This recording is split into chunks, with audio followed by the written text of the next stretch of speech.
My mom is alive, but non-existent. Can you imagine the last time she saw my daughter was 4 years ago when she gave us that protection order? Yeah. I'm wanted for murder? Hello, everybody. My name is Sihle Sibisi, and I am the mother to 2 beautiful children. My firstborn, Mkhanyisi, affectionately known as MK, and my second daughter, who is now an angel, Tepang Kanyisile, affectionately known as TK. The reason why I say she's an angel is because by now, if you have been following our story, you would know that Tepang has ascended to be with the Lord. In our eyes, or in my eyes, my son's eyes, family's eyes, it was just too sudden. It was premature, but it happened. And that is why, in her memory, we have created a space, a safe space for parents, moms, families, caregivers, survivors of people who suffer from brain aneurysm, because my daughter TK passed on due to a ruptured aneurysm in the brain. But today we are here in studio. I've got a very good friend of mine who is not just a friend but a pastor and a confidant, and she is one of the pastors who was at my daughter's funeral. In fact, not just at my daughter's funeral, she helped to conduct the whole funeral service alongside Umam Ngobo, Nobab Ngobo from Yasheli Mhlophe. And then, so I had 3 pastors there who helped to conduct my daughter's burial. So today we're just going to have a conversation about certain things that she felt that we still needed to talk about. So I'll allow her to introduce herself. Hello, everyone. My name is Shalom, Sister Shalom. I'm a youth pastor, philanthropist, and I'm a mom to 2 boys as well. And, it's a very saddening day. I remember Mom and I went to the bathroom. Did you see us when you were speaking? When was this? When you were giving your speech. Where? At the funeral. Okay. We stood up because I couldn't hold my tears, and she was like, "You cannot cry here. Okay. You can't." I was breaking down. I was getting into, that mode of I'm losing my mind, because there was, you were talking about TK, and you were crying, and saying my daughter was not sick. She wasn't sick. My daughter was not sick, and it raised a lot of questions, Sihle. I don't want to lie. Even where I am sitting right now, I'm asking myself, they say there's no symptoms, and for kids that are under the age of 15, because I read about the disease. Brain aneurysm, yeah. Yeah, and for me, it raised questions. Didn't it raise questions for you? It did. For me, it was, why me? Besides, why must it happen to my child? No, besides it happening to your child, don't you think perhaps why is it 3 days after the BCC documentary? Why is it at that time? 3 days after the BBC documentary came out. Why did it happen exactly that time when it was hyped and everybody was getting to know the truth, and everybody was, I'm not saying TK died because of or in spite of, but I'm just saying it questions the timing. The timing, yeah. I think this is a question that I've sat and pondered on for so long, because I remember when the BBC documentary came out, so much was said, so much negative was amplified, especially towards and around me. And the documentary dropped on the 8th of January. Yes. And on the 11th, my daughter passes on suddenly. It is 3 days, Yeah. right? And everybody started saying, yeah, touch not my anointed. It's the wrath of God. Like, people just had so much to say. But I think for me, I made a decision to say, I'm going to listen to what the doctors are saying. And medically, if they say my daughter sudden death was caused by a ruptured aneurysm in the brain, that's what I'm going to stick to. I'm not going to feed the monster. I'm not going to feed or amplify the noise of people who want to satisfy themselves about whatever that they might believe on the side. So for me and my son and my family, we decided to say, what is the diagnosis? What caused the child to die? Because the doctors did tests and they did the investigations, and we've held on to that to say, yes, the timing might seem ish. The BBC documentary comes out and then this. So yeah, it's the wrath of God. And that's when you always say sometimes things happen when you least expect them. The timing hurts. The timing might not have been a pleasant one, but for my sanity, for my son's sanity, for my family's sanity, we are sticking to what medically was diagnosed with my daughter. Whatever anyone else chooses to believe out there, that it's the wrath of God or touch not my anointed, if that will help them sleep at night, they must continue with that belief.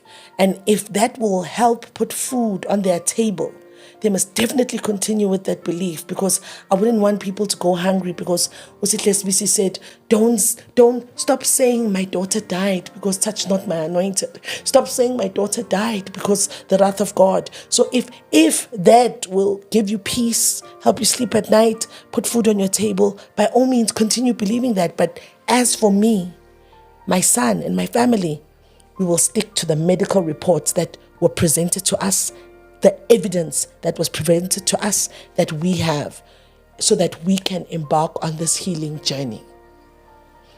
Thank you so much. I appreciate that. That is wisdom. But the truth of the matter is this: it cannot be the wrath of God. Yeah. You know, when we were coming into the car, with the ghost lady and I and you. Oh, by the way, today we have a ghost lady in studio. If you hear somebody asking questions randomly and you don't see the face, please. They are very dear to my heart, and they felt they want to be the outside looker, basically asking questions that they feel the public may want to know, but they don't want their identity to be disclosed. So we'll call her ghost lady. Yes. As you continue. Yes, as I was saying, it's not the nature of God.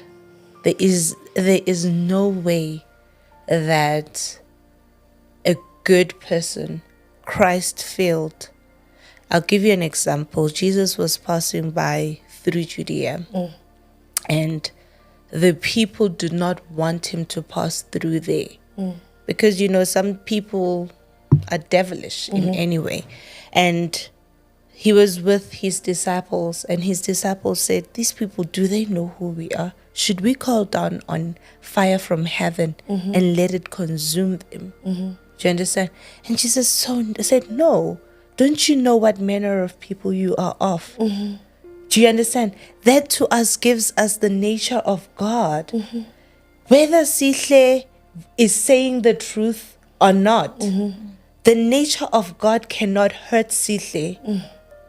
A man of God with his power cannot call down fire from heaven to hurt Sihle because Sihle is saying this and this and that happened. So it cannot be touch my anointed, touch not my anointed. That spirit is not of God. Even, let's say, peradventure it happened that TK died because of witchcraft. That person is a witch. That person is demonic. That person is not of God. They don't carry the character of Christ. Because that person should go to God and say, forgive them, Father. If God's lady or Sihle, you do something wrong to me, the nature of God says, forgive her. She knows not what she is doing. Just like God. Just like Jesus. But if I kill you or I hurt you and they see you cry, Sihle, when your daughter's coffin was going down, you held on to the coffin. I have never seen anybody. That was, she did not want, you don't understand. Like, she held on to the coffin. She wasn't ready. And if you are a man of God and you say you've got Jesus in your life and you inflicted that pain on Sihle, you are definitely not of God. You are not Christian. You are not, the Bible says, he said to them, forgive them, Father. He prayed on their behalf, for they know not what they are doing. That is the nature of God. Absolutely. It cannot. So, what you're saying is very profound, really. And I want to bring to our attention, as just human beings in general, that we tend to increase or magnify the power of evil, and we look away from the power of good and the power of love, which ultimately that's God, right? So are we saying out there when people are sending these horrible comments to a grieving mother, is that the way we have chosen to show love to a grieving mother? Because look, whether this is TB's touch not my anointing, whether whatever that is, you as a person who says, I'm really going to take my phone and text this and write this, where's that going? You have children of your own. How insensitive can your love for a man of God be that you don't feel the pain of a mourning mother? Yeah. Of generally another human being. And just that, it doesn't make sense. You can't stand and say it's because you touched a holy man of God. If he's so holy, then why do you have to fight for him? Phew, I think Yeah. there's nothing negative under the face of the sun that has not been written or said about me. Listen, Sihle, they have said with the other sagas, they have said you like attention. Yeah. You love being on TV. Yes. And there's somebody on my post, Yeah.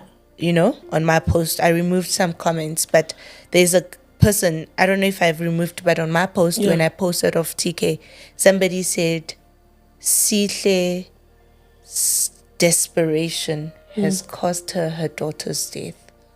Wow. And you work so hard. I know how hard you work. You work so hard for your kids. So hard. And there is no way you would do anything. Sure. It's for me, I even had to say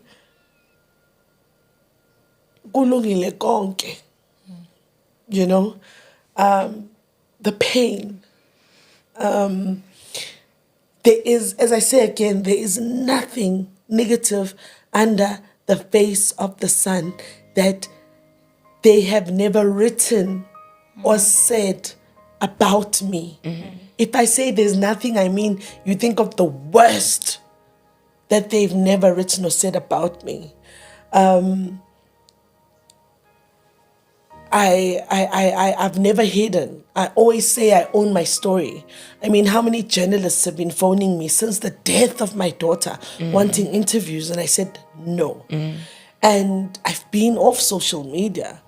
And a month after her passing, my son and I had a conversation, and it was my son who said, "Mommy, I think we must tell our story." Yourselves. If you listen to our first interview, our first conversation that I had with my son, when I asked him, why are we doing this? He said, to make the dust settle, because so much has been said. And what people are not aware, or people are aware of, but they just choose to ignore, is that my son is aware of it all. The things they write, the things they say, the things they do, and it comes and it hits. I'm human after all. It hits. I am human after all, and I'm born of a mom and a dad also. I cry tears. And I ask myself to say, but God, really, did you bring me in this world to just go through pain? I mean, I'm that girl. As young as I was 16, I was given to the church. From being given to the church, I was then taken to Nigeria. From being in Nigeria, so all the abuse, the atrocities I experienced, people are saying, she's fishing for attention, she's a liar, she's this. It's fine. I always say to people, until it happens to you or someone close to you, it's okay. Say what you want to say, it's okay. I'm that girl that then came back to South Africa, got married twice, got widowed twice. And people were saying, she's a black widow. She killed her husband, you know. I remember during my daughter's burial, after we found out that my daughter passed on, and my family decided to take my phones away from me. And somebody said, hey, there's somebody talking on social media saying, there's a murder case against you. Police are wanting you. You deleted both your husbands, da-da-da-da-da-da-da-da. And I just said to my family, look, whatever you're seeing on social media right now, I don't want to hear it. True. I don't want to see it until I get strength. I'll deal with it after my daughter's burial. And true to it, after my daughter's burial, on the 24th, my daughter was buried on the 14th of January. On the 24th of January, I found the strength to pick up the phone and phone the investigating officer who was investigating my husband's death. And I said to him, hi, this is Sihle Seleke. I get wind and I'm told you were called and you said I'm up for murder and everything. He was shocked. And he said to me, that is defamation of character. That's the highest crime ever. And he actually advised me to say, go to your nearest police station and open a case. I went to the nearest police station. I opened a case, defamation of character. Because the police and the investigating officer who's investigating my late husband's death even said to me, when you get to the police station, once you've opened that case, or before you open the case, let me brief whoever's going to be assisting you on what's happening. Because I was in tears. I was just broken. And he phoned and briefed the person who was assisting me at the police station to say, you need to help her because, one, she's not a suspect in her husband's death. She was cleared long time ago. And then we opened the case. So the case was against the person who decided to write that I deleted my husband's, whatever the case is. So the case was a case 1 of defamation of character, because that's character assassination. I, Sihle Sibisi, who runs a gender-based violence and femicide organization, who works with police on a daily basis, who's always in courts advocating against gender-based violence and femicide, I'm wanted for murder, or I'm on a trial for murder. So it was defamation of character. Number 2, we had to open a second case against the Poppy Act. Now, Poppy Act, my cell phone number was distributed on social media, where I had people as far as Zimbabwe, Zambia, Nigeria calling on my cell phone number requesting sexual favors, sexual services, because whoever said that I deleted my husband was calling me a prostitute, was calling me a harlot, whatever they were calling me, saying I'm jumping from one man to another, whatever nonsense that was being said. And so it was a case of defamation of character, Poppy Act, and also I'm forgetting what else, but there were just about 4 charges against this person. I then had to give the cell phone numbers of that person to the police, and the person is in Zimbabwe currently, so there's nothing they can actually do to him. But what they've done, they flagged the person. So meaning, should he ever want to enter South Africa, he's flagged. So they will arrest him, and he must come and explain to the police, because people think, and another case was cyberbullying, because it's also cyberbullying. So people don't understand that the Popeye Act, cyberbullying, defamation of character is a serious crime. It is. It's a serious offense. It's a prosecutable crime, and this was done. And for me, I just wanna show this. For me, because people might think, she's lying, she didn't open a case, But those who want to go and investigate if really there is a case opened, the case was opened at the Midrand police station, and on the 24th of January. And the case number, for those who want to go and investigate, to say, did she really open the case? Maybe she's lying, because once you've opened the case and there's a case number, it's public knowledge. As much as when that person will be arrested, it will be public knowledge. And the case number is 560/1 2024. Yeah. It's 560/1 2024. And it gives you the name of the investigating officer, whom I will not name on this platform. But if people want to go find out, if did Sihle Silike, because remember on ID I'm Silike, did Sihle Silike open a case against the person that did the videos, really go to Midrand police station. The case number is 560/1 2024. And I remember the investigating officer calling me saying, we have alerted this person that there's such a case against you. And we flagged the person, because they even said to me, Zimbabwe, SADC area, SADC region, so it's easy. We flagged them. Should they ever want to come back to South Africa, we're going to arrest them. They must answer to us. They have more evidence than the police that you've killed your husbands, right? Yeah. They have more evidence than the police that you're jumping from one powerful man to another, right? They have more evidence than the police that whatever that they were saying there. But the bottom line is it's cyberbullying, Poppy Act infringement, and defamation of character. And for me, when I went on the 24th, is because I could no longer keep quiet. And I think when the investigating officer who was handling my late husband's deaths also was speaking to the police at Midrand police station where I opened the case. They also subsequently shared with him the case number. For me, that's what gave me peace, to say, look, like I've said before, this person was doing what they were doing because they needed views. They needed more views. They needed numbers so that YouTube channels could pay them, for them to get more relevance at my expense. And I had to accept, to say, at the end of the day, if relevance at my expense will help them sleep at night, so be it. But a case is opened. Okay. There's some guy, a pastor as well, who said something. He said, no, there must be something wrong with this Sihle girl.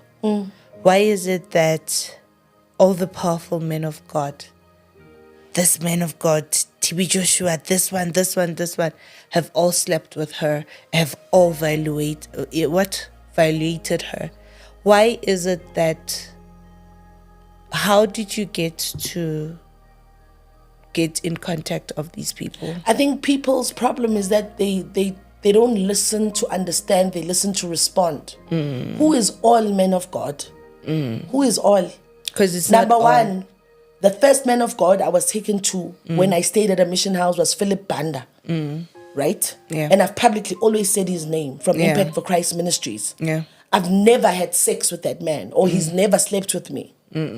Number 2, I was taken to TB Joshua's church. And yes, TB Joshua did violate me, which I publicly spoke about on the BBC documentary. Not just me, a lot of us. And that is why at TB Joshua's church I subsequently had three abortions, right? So who are these many men of God? Or is it because I'm talking about other men of God that I came across who were there? Who are these men of God that have sexually violated me, that people just listen to just respond without understanding? And for me, it is a case of, look, if what you're writing and saying again helps you sleep well at night, do it. And another thing that I will get to you, Ghost Lady. Another thing I wanted to actually, because we're talking about TK's death, right? And maybe witchcraft could be the cause, or maybe because you spoke out about all the atrocities that were done to you. But now what I want to ask myself, and what I've been asking myself, and this is a mere reason, you know how we meet and we've been friends for the last 2-3 years, and I want to ask society, why is it that you want to silence people who have a voice to liberate others? Why is it that everybody is gunning on Sihle because she's able to say, this happened to me and I don't want it to happen to the next young girl? Why is it that a person who has so much voice, instead of society coming together, holding hands, as women especially, because most of these people I've noticed are women that are coming, gunning at you, telling you, you were raped. Instead of you saying, oh, Mtanami, I'm sorry for you to go through that, for a man to force themselves on you, and not just any man. You know, if you were raped, Sihle, in a club, I'd say to you, Bofunani matlabin. Do you understand? You were raped in the church, bruh. And these people, instead of them loving on you, giving you support, allowing you to heal, they come on you to say, no, these spirits that you went and got after being raped, the spirits forcefully came to you. Some are even saying, Sihle needs deliverance, and I'm thinking, wow, I am tired. I always say to myself, if then anyone else tells me about deliverance, people in my circle know I am tired. I've been through places where they say deliverance this, and you just see the worst kind of thing.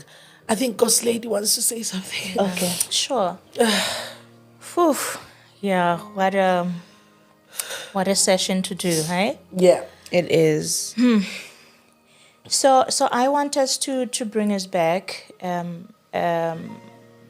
to losing TK. Yeah. Okay. So TK's mother is grieving her daughter. So I'd like you to share on how do you get to grieve and still have to deal with defending yourself from the public, you know? I think for me, like I said, the night before TK died, the documentary was already out. And the night before TK died, we had some people from the BBC in our house coming to check on us because already the backlash was just too much. But I thank the BBC because they provided psychologists for us and they were there to check on the kids. Yes. And then TK passes on and then the noise gets louder and louder. And then I'm hearing stories of this, I'm going to cremate my daughter. Yes, some blogger wrote that, guys, there's something fishy about this lady. And it's a woman blogger, by the way. She wrote, there's something, all these things I'm hearing from, obviously, some family members. You might have told these ones who say, I don't want to know. But others, when they come, they just tell you. Yeah. There's someone who said something fishy. This lady is going to cremate her child why is she rushing? What evidence is she hiding? Is it because you used? Oh, I had one on my post. Because this guy said, Sihle used her child and the two other husbands. Yeah, for sacrifice. Yes, I heard that one. They said, I'm apparently, I killed both my husbands and now my daughter because I'm into witchcraft and I'm using them for occultic purposes. And I'm thinking, wow, guys, I should be a billionaire, right? Would I not be a billionaire? Would I not be driving a Maserati? If ngempela, I'm using them for rituals and sacrifice stuff. And I had people, while I'm sitting there trying to even plan the funeral, one, I'm going to cremate my daughter. Two, my family's names are being mentioned publicly to say this one and this one and this one and this one and this one. They are protecting Sihle. They know the truth behind what. And I'm thinking, hey, it means these people's lives are that boring that they have to follow after Usihle for them to actually even have something to talk about, you know? So how's the pain while I have to defend myself? At that moment, I don't even get to defend myself.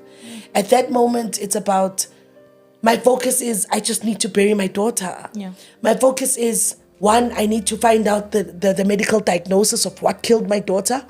Two, I need to bury my daughter and make sure I give her a beautiful send-off. And three, anything else that comes, we'll deal with later. Right now, the focus is on TK. And that is why sitting here, I'm saying all those who wrote and said the most painful things during that time, the day after or a few hours after my daughter died, I pray they never get to go through what I went through. Because losing a spouse, yes, it's painful. Imagine losing two spouses, the worst pain ever. But losing a daughter, guys, It's another my level. TK, like my nana, my baby, guys, it's something you don't understand, and daily it's a struggle between reality and, is it happening? Did it really happen? Did it not happen? TK is coming back. You know, you heard my son saying in his mind, my daughter's on camp. So it's a huge struggle. It for me, that's how I parked it. Sure. You know, and I went through a lot basically in that short space of burying my daughter. I lost friends. Yeah. I lost friends who decided to believe whatever nonsense was written on social media. I lost family members, you know. I'll give you an example. So on the day where we went to bathe my daughter. So we had to go bathe her at the mortuary. Yeah. I went with my brother's wife. I went with a friend of mine and my aunt. And we went to go bathe my daughter. And in the house, we had left two of my elder relatives, and both can drive. And there was a car there and my son.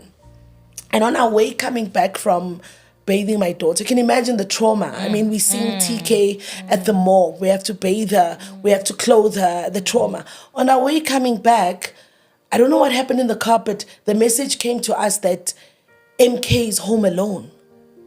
Okay. MK is home alone. How?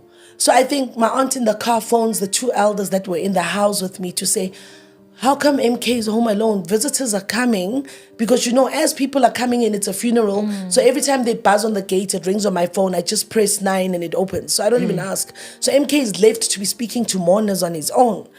And they said, no, we're at the mall. First, we were buying clothes. Then it was, no, we're buying chicken licken or whatever the case is. So immediately I snapped. And now two of the elders that were there, one was my age mate. Okay. Right, I'm 38 years old, so she's my age. We more or less the same age. And the other was a bit senior to me. So I took the phone and I phoned the one that's my age mate. And immediately on the phone, I said, how dare you leave my son alone? How do you leave MK alone to be dealing with mourners? Because remember, in my mind, what's replaying is when Tepang took her last breath, MK was there. MK saw this trauma. How do you leave him alone? How do you leave my child there? And I'm speaking to my age mate, remember? And I'm saying to her, look, if you don't want to be at my house, please leave. I don't need this drama. Just please leave. And I dropped the phone. So when we get home, we arrive. Indeed, the house is packed with people, you know. My son is there. And I broke down and I called my son to my room. And he was like, Ma, I don't know what to say to these people because everyone's asking me about what happened to TK. So then the two elders, we finally have a family meeting later on. And the two elders, the elder one, the senior one says, she's very hurt because I was rude to her. I said, how was I rude to you? She said, you told me to pack and leave if I don't want to be at your house. I'm like, but wait a minute. I never called you. I called the one that's my age mate.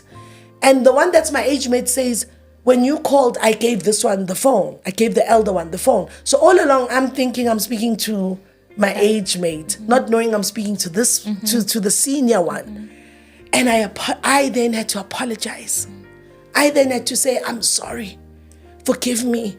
I lost it because in my mind I thought, how can you leave my son in the house alone? Both of you can drive. One could have left and one could have stayed. And the house is full. Like my son saw my daughter take her last breath. Like, how could you do that? Sure. And you know what that elder did? She phoned her husband and she said she's leaving.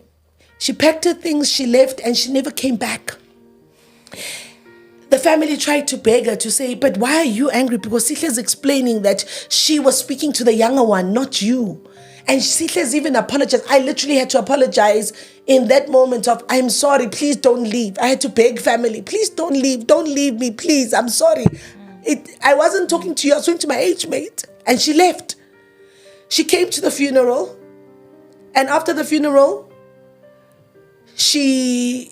I think after the funeral, the day after, I thought everything was fine. Day after the funeral, I think she tried calling me once. And by that time, after the funeral, I had seen the doctor came to my house and they'd given me medication. So I was sleeping, did not see her missed calls, and she subsequently blocked me. And when I asked, but why did you block me? She says, this is her response. She says, I have never seen someone who is grieving as rude as you are. People have lost people in their lives, but they've never been as rude as you are. And I asked, but what have I done?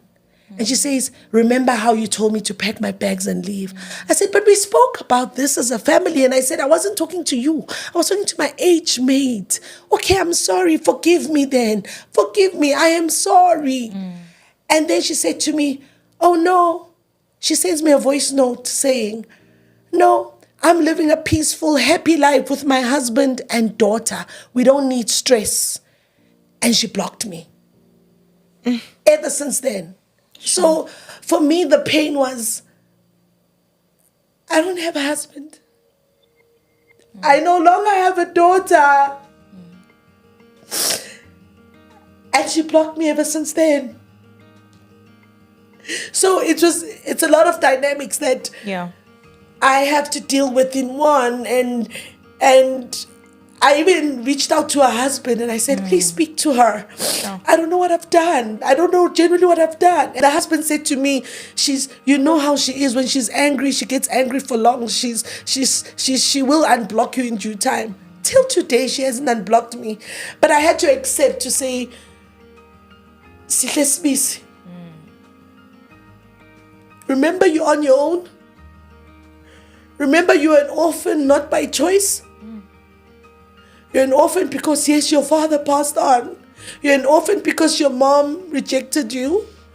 And I guess this is another family member that's rejecting you and you just need to accept. I had to phone my brothers because the Sibisi family, oh my God. They are wonderful. Shalom, you saw them. They came from best. KZN, like they came as far as KZN, Standerton.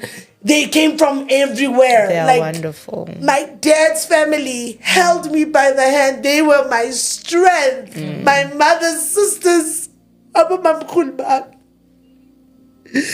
were there for me when my mom was not. So for me, I had to even tell the family, like my brothers, to say, hey, umuntu omdala phela lo wahamba athi mina ngijike yena, and yet I wasn't phoning her. Usengiblockile till today. I just want you to be aware, ningamangali. Till today, she has blocked me, and I had to accept that. Hey, girl, when your life is built to just accept the hardest punches. Yeah. Yes, I see you want to say something, boss.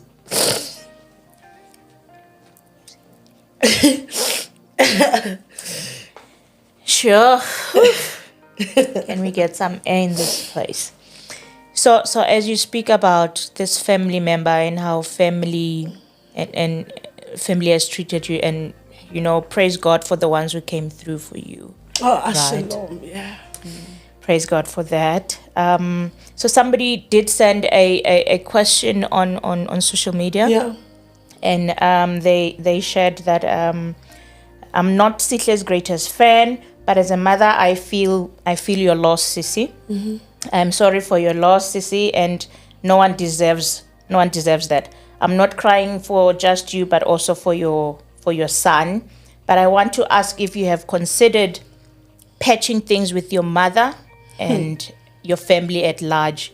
And she says this is important because it will help break the devil's curse over the family. And this should be for the sake of your son.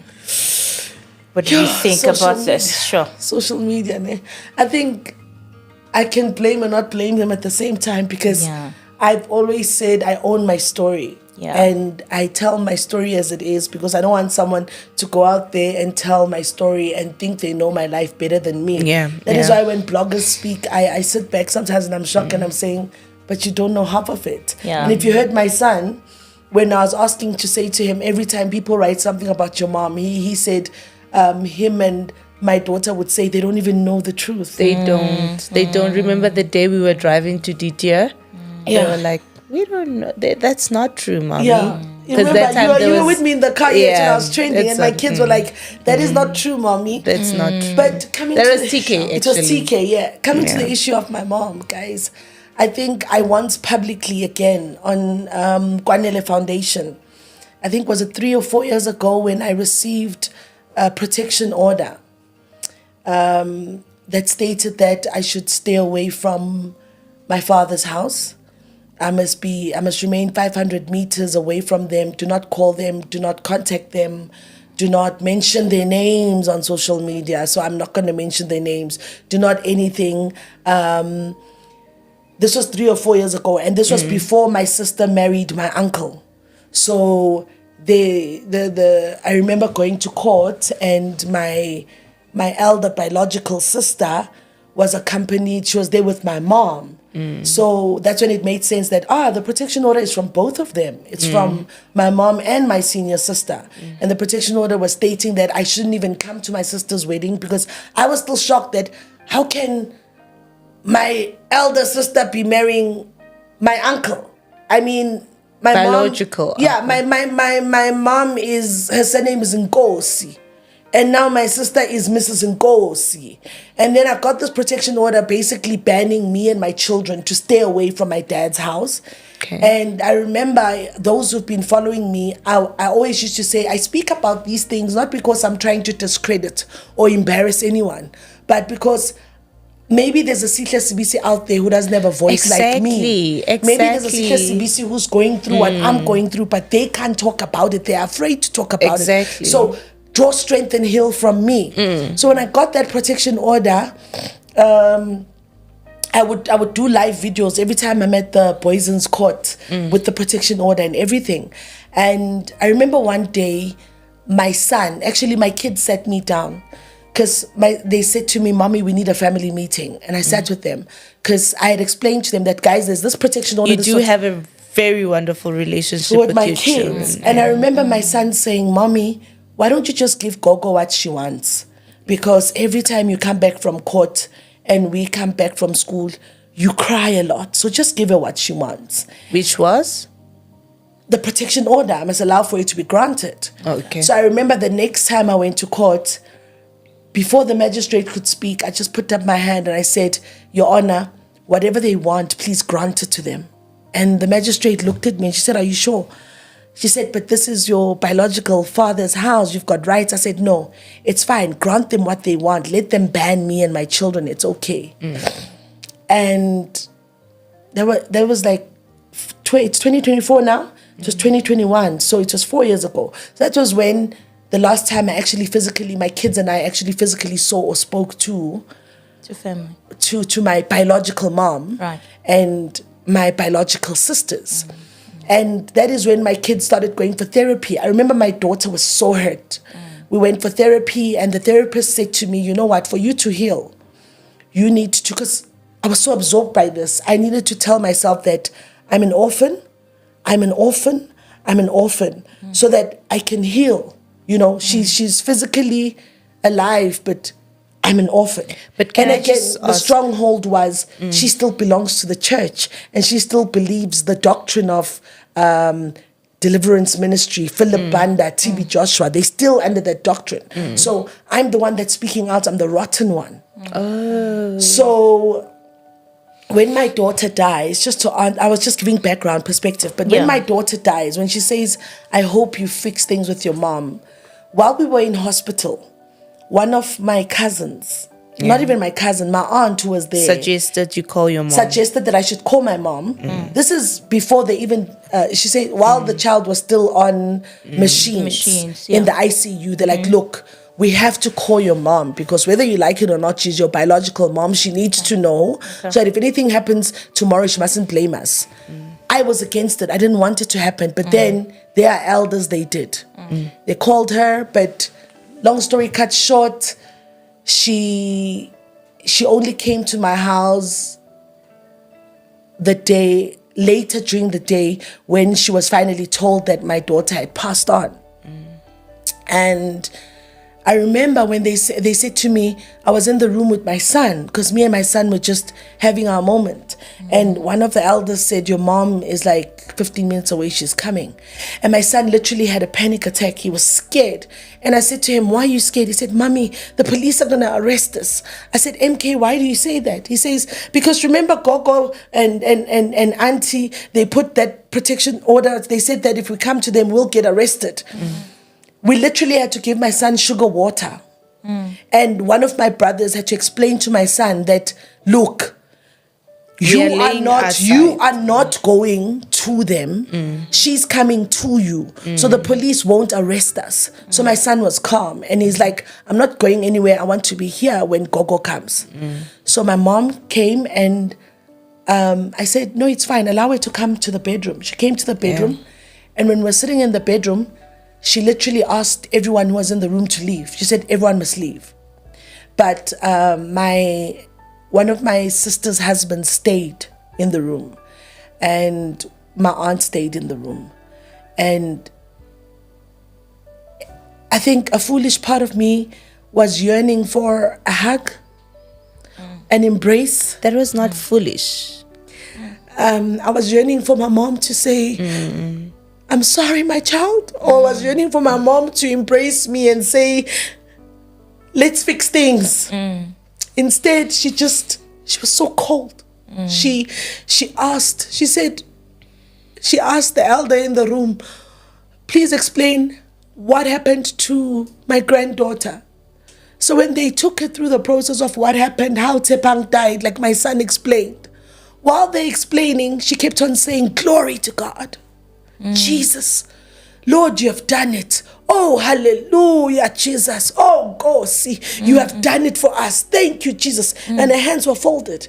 And she says, glory to God.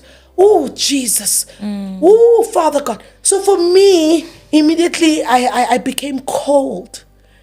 And I remember my son was next to me. He held me tight. And after she said that, she said, I was hoping that TK would grow up and be big one day, and she would want her grandmother. And I kept quiet. And long story cut short, she then said, Mrs. Seleke, not Sihle, my daughter, what would you like me to do for you? And I said, anything that comes from your heart. And she said, oh, well, it's fine. I'll bring one cabbage. And And I just kept quiet. Then she turned and said to my son, what do you want me to do for you? And he said, I just need your support, Gogo. And then she said, oh no, I've got an idea. If you could tell me which mortuary my granddaughter's in, I will handle everything. I want to take my granddaughter. I want to bathe her myself. I want to anoint her myself, dress her up myself, and then when I'm done, I can bring her back to you. I think my mind just puzzled. It was as if I was dreaming, and I sat there, and immediately one of my aunts was coming. I could see her from outside by the sliding door, and I waved at her to come in because I wanted her to hear what's being said. And immediately my mom stood up and said, oh, I'm sorry, I've got a fruit and vegetable business. I'm selling fruits and vegetables. I need to go do deliveries. And she left. And that was the last I saw my mother. At the house. At the house. But she was at the funeral. And at the funeral, she didn't come to the memorial service. She came to the funeral. But coming to the funeral, she was taking videos. I remember that. Yeah. And, we asked that nobody should take videos, but she insisted, and she was like, this is my granddaughter, And, we gave her space, and I don't know what happened when I was praying. No, I think the reason why we asked people to not take pictures and videos because so much already was being said on social media. Yeah. And we had a designated video and camera person. And so we didn't want people to take videos. Professionals. And for me, I think after her appearance at my house, the CBC family, the brothers and her sisters, her biological sisters who were there, everyone was like, there's something wrong here, guys. Please, don't allow this woman to come to the funeral. And I said, please, at the end of the day, she is my mom. Let's allow her. Don't chase her when she comes. Yeah. So I think when we arrived, she was there already.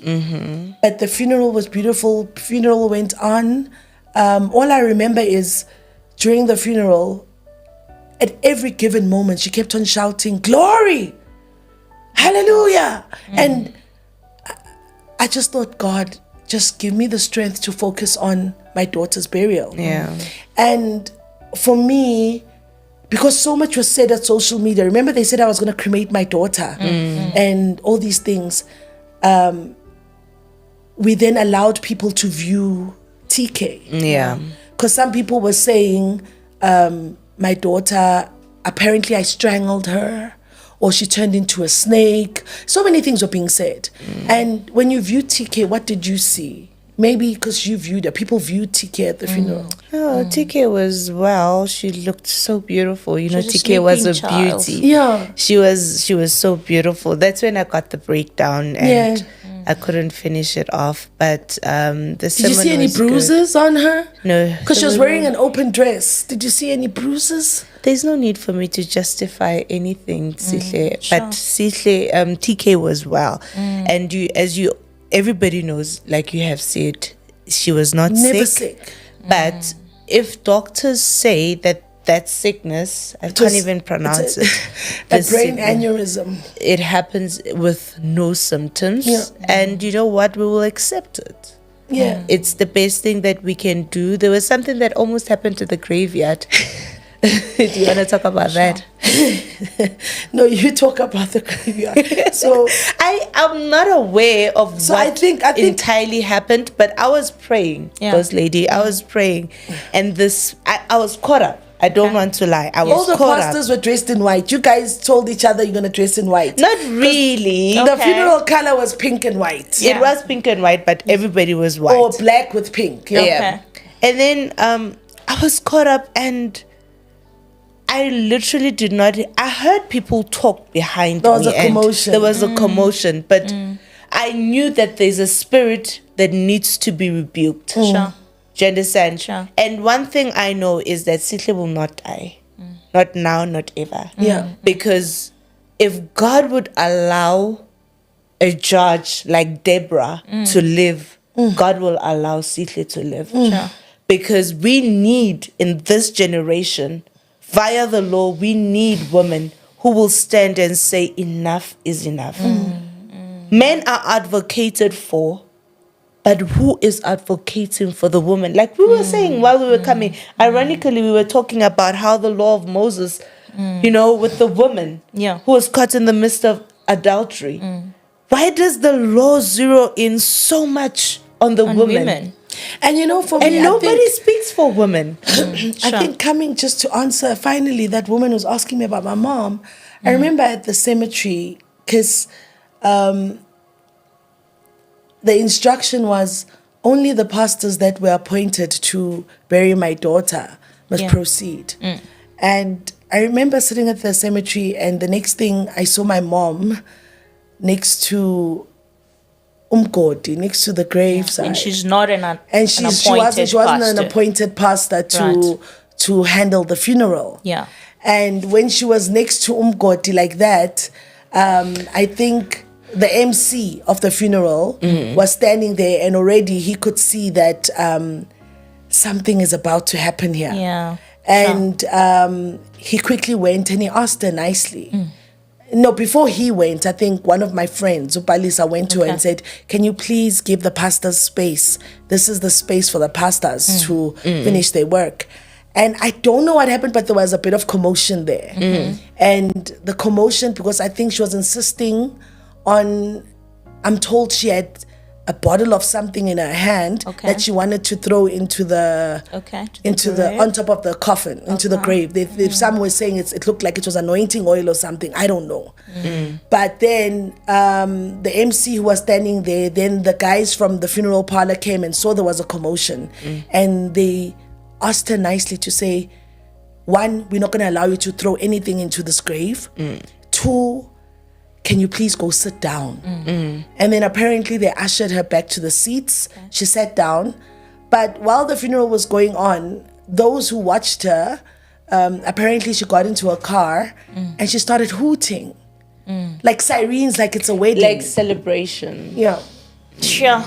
Yeah. Crazy. Like sirens. I think you heard them, Shalom. Yeah, and they say she was hooting, like saying glory to God, and sirens like it's a wedding. So for me, I'm only hearing all of this now that I've calmed down and I'm home. I'm saying, guys, are you kidding me? They're like, this is what happened. And when I watched the funeral video, I literally saw that moment that you can't hear what is being said to her, but you can see two gentlemen are there, and you're seeing one is pushing her hand backward because it's as if she wanted to put something in the grave. And I just cried and I thought, God. So to answer that question, my heart, with all my heart, I would love to have a reconciliation with my mother, because right now I'm going through the loss of my daughter. And my mother is not around. Do you understand? Moreover, my biological sisters. But as I said to you, psychologically, I had to accept that I'm an orphan for me to live. And the pain of seeing my mom still preach, still pray for people, still lay hands on people at Philip Banda's church, because they have a TV program. If it's not the TV program, they are live on social media where she's standing there praying for her spiritual children, laying hands on them, doing whatever. But her own biological daughter, she has no time for. That for me is the most painful thing. And I hear she says, in order for MK to heal, I think people might think I influence my kids. Never have I ever. MK is old enough to see for himself. He saw what happened. He's even the one that was telling me to say, Ma, your mother was too much. I said, but who's my why are you saying my mom? Why aren't you saying your grandmother? And he couldn't answer me. So for me right now, it's a matter of judge me if you want to judge me. Hurt me if you want to hurt me. I'm a broken soul already. I'm a broken soul already. I'm an orphan. Yes, my father is physically dead. My mom is alive, but non-existent. Can you imagine? The last time she saw my daughter was 4 years ago when she gave us that protection order. So she knew nothing about my daughter's milestones. Yes, I was given away to the church at an early age. Yes, I was abused by the religious sector, by pastors. Yes, I was in synagogue. Yes, what I spoke in BBC is the truth. And when I say I've experienced the most painful emotional hurt, the emotional hurt ever. And now that I've lost my daughter TK, for me, it's like some people are rejoicing. Yeah. Some people are like, if we can't get her, we're going to get what she loves the most, or who she loves the most, which are my children.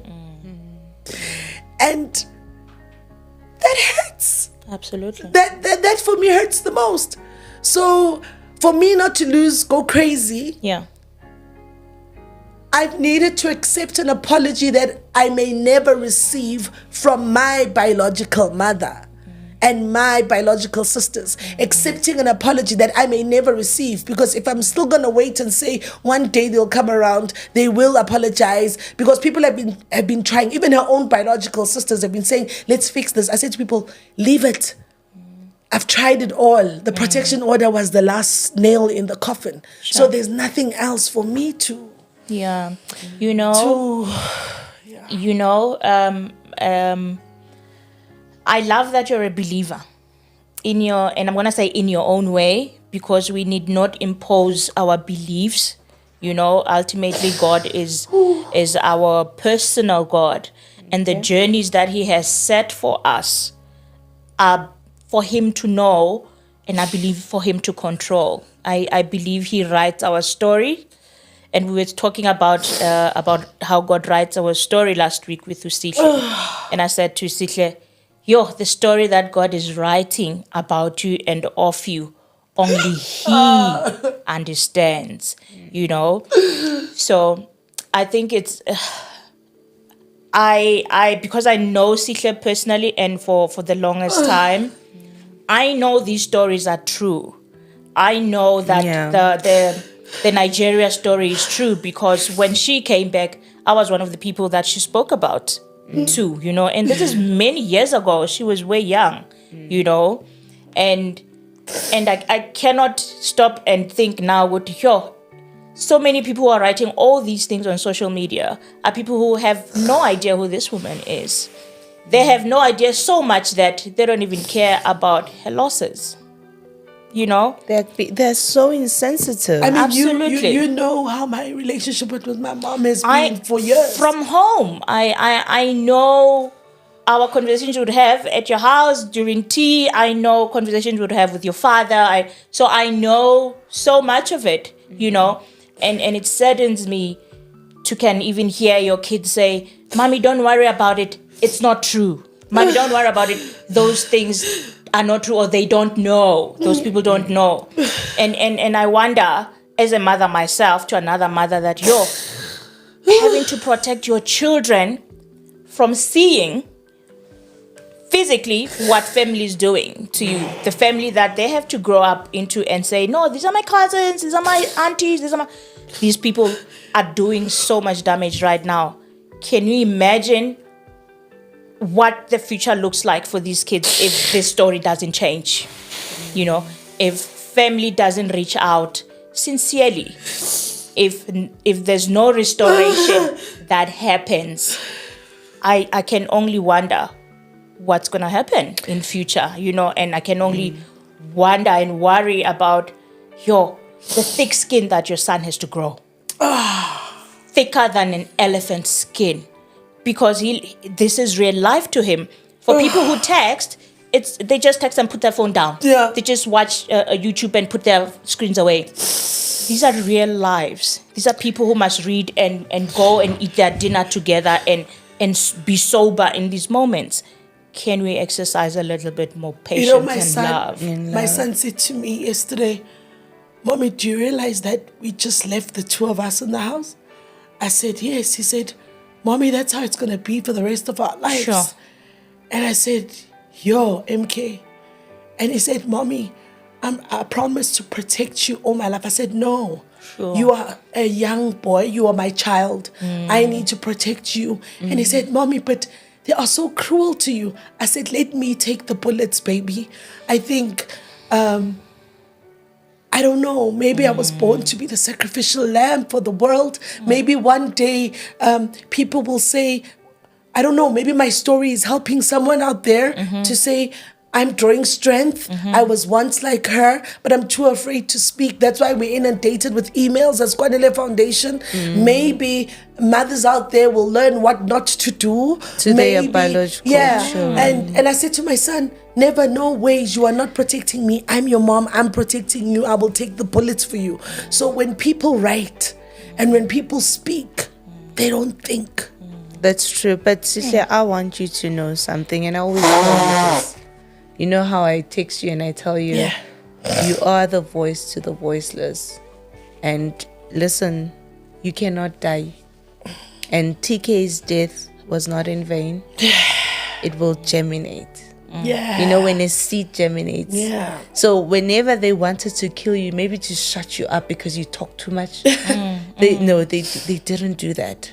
Now there's an army of women that will be so tired of condoning nonsense, so tired of condoning abuse, so tired of taking all these harsh things that are happening to them, and they die of depression and they get into psychiatric wards and they get schizophrenia, or they get mental depression, bipolar or whatever, and they say, no, we don't know what happened to her. She was okay. People are dying inside and they can't speak. Yeah. And it's so bold of you. Yeah. It's so bold. Kwanele Foundation will go international because every woman in the surface of this world is going through one thing or the other. Yeah. But one thing I know is that TK has germinated. Oh, definitely. My. Like, Sure. I don't know, your final words from the ghost lady, because our time is up. Yeah. Time is up. Yeah. I would have loved us to go into and I'm sure people can do this by just going into that link that explains what a brain aneurysm is. Yes. Because I know for sure my mother passed away through that. And you know how we say, yeah, uvele walala umuntu. No, they just never. Yeah. We truth is we are not educated enough on these things. Yeah. And whatever we don't know, we use our own ways. And funny how our own ways are negative. Yeah. So it is wrong. And I pray that we learn, instead of pointing fingers and calling evil where it's just human nature even. Or can we just see things in what's going to help us to heal, not to kill each other. Just help us to heal. And I'm so proud of you. Oh, I'm gosh. proud Shalom, of you. your last words. Time is up.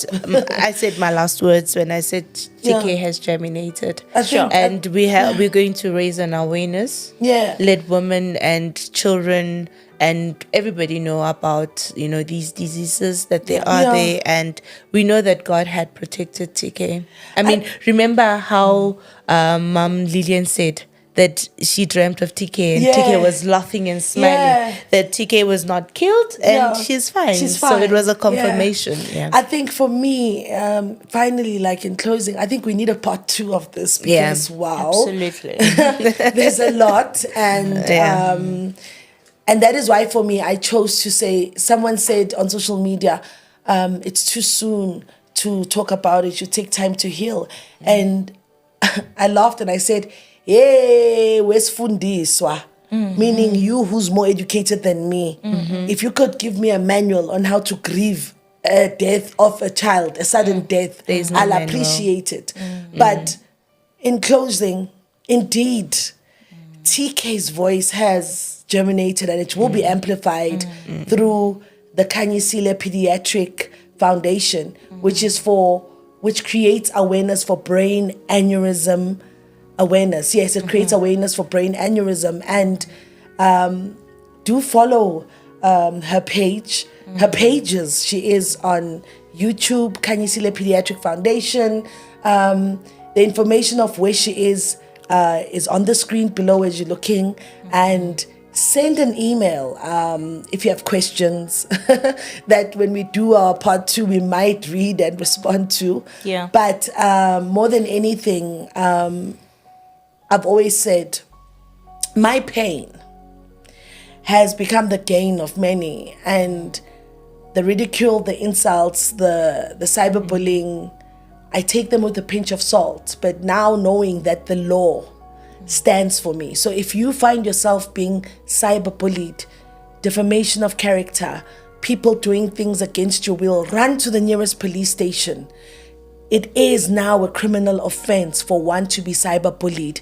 It is a criminal offense for people to share your personal details online without your permission. It is a criminal offense for people to create stories that are not there without concrete proof. It is a criminal offense. I am telling you, and it's a prosecutable crime. Ask me, as you heard, case has been opened, and other bloggers also who felt to speak about it, one by one will be opening cases against you, because people need to know when to stop. But in loving memory of my beautiful, beautiful TK, as we close, I think you should all listen to her video where she speaks about stop bullying. Bullying, yeah. Sure. Please watch this video, and don't forget to send us the email that shows at the bottom. Thank you very much.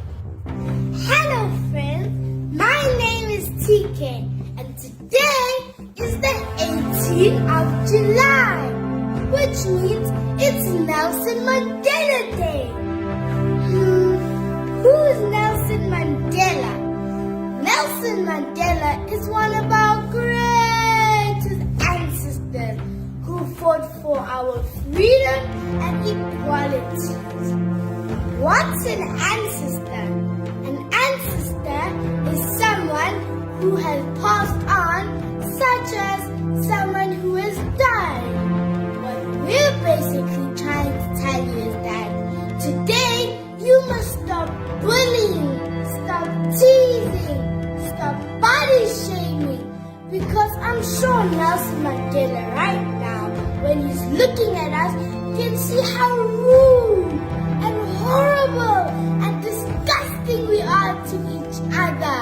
So, stop with all of those things, and not just today, for the whole 365 days, every single year. Be kind. Happy Nelson Mandela.